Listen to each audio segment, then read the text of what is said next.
শুভ দুপুর বন্ধুরা, চলে এলাম আজকে আরও একটা নতুন ভিডিও নিয়ে।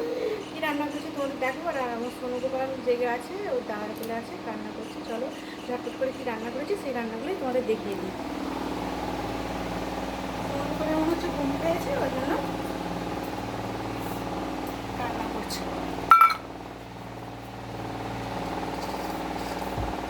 আম তো কেটে চলে এসেছি, আম শশা। আর এই বছরে আমার বড় বললো লাস্ট আম, আর আম বিক্রি হচ্ছে না সেইভাবে, অনেক দামও হয়ে গেছে, আর আম খাবো না আজকে।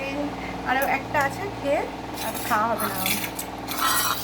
আর সেরকম কিছু রান্না করিনি বন্ধুরা, নর্মালি রান্না করেছি আজকে। পাখাটা চলছে তো, স্ট্যান্ড ফ্যানটা পাওয়া হচ্ছে। আমার মেয়ে আবার তরকারি তুলে খেয়েছে।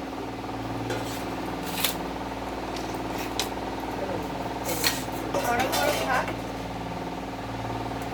আর এখানে উচ্ছে সিদ্ধ দিয়েছি।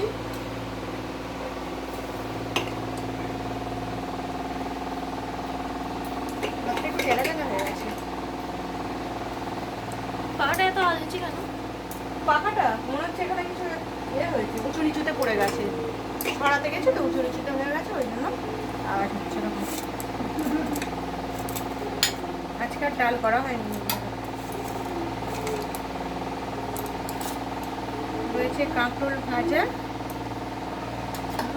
রয়েছে শসা,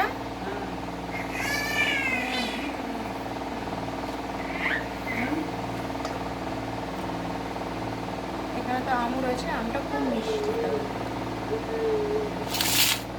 আমার মেয়ে দুটো খাবে, আমি আটিটা খাবো, ব্যাস হয়ে গেল। আর করেছি এই দেখো সয়াবিন আলু, একটু ঝোল ঝোল মতোই করেছি, ডাল করিনি তো ওই জন্য ঝোল ঝোল করে এটা রান্না করেছি।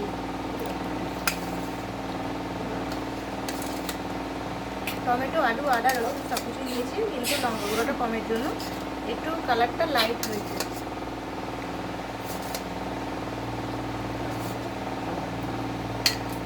আর এই যে এখানে দেখছি পটল আলু সিদ্ধগুলো মাখাবো, আরও আলু রয়েছে, এগুলো সব মাখাবো। আজকে আমার ভিডিওটা এইটুকুই করে দিচ্ছি, ছোট্ট করেই করলাম, তোমাদের সাথে আমার রান্নাটা শেয়ার করি। মনে হলো আজকে আর একটু শেয়ার করে দিই, না করলেও কতটুকু ভিডিও বানানো তো একটু কী বলবো, নেশা হয়ে গেছে, নেশার মতো। ওই জন্য বানিয়ে ফেললাম ছোট্ট করে একটা ভিডিও। আর একটা জায়গায় ভাত বেড়ে নিই, মেয়ের জন্য একটা বাড়তে হবে জায়গায়। আর আমার সোনুগোপালকে আমি ধরবো, ধরলে ওরা খাবে। ব্যাস ব্যাস ব্যাস, এইটুকু এইটুকু খাবে ভাত। আমার বরের ভাতটা ভালো করে এবার হবে।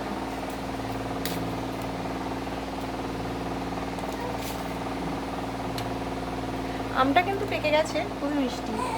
আর ওগুলো মাখাবো, দিলি ওগুলো মাখাবো, ব্যাস খাওয়া দাওয়া হবে বন্ধুরা। তোমাদের কি খাওয়া দাওয়া হয়ে গেছে? যদি না খাওয়া দাওয়া হয়ে থাকে সবাই চটপট করে খাওয়া দাওয়া করে নাও। আজকের মতো আমার ভিডিওটা এটুকুই বন্ধুরা, আবারও নতুন ভিডিও নিয়ে চলে আসবো পরের দিন। টাটা।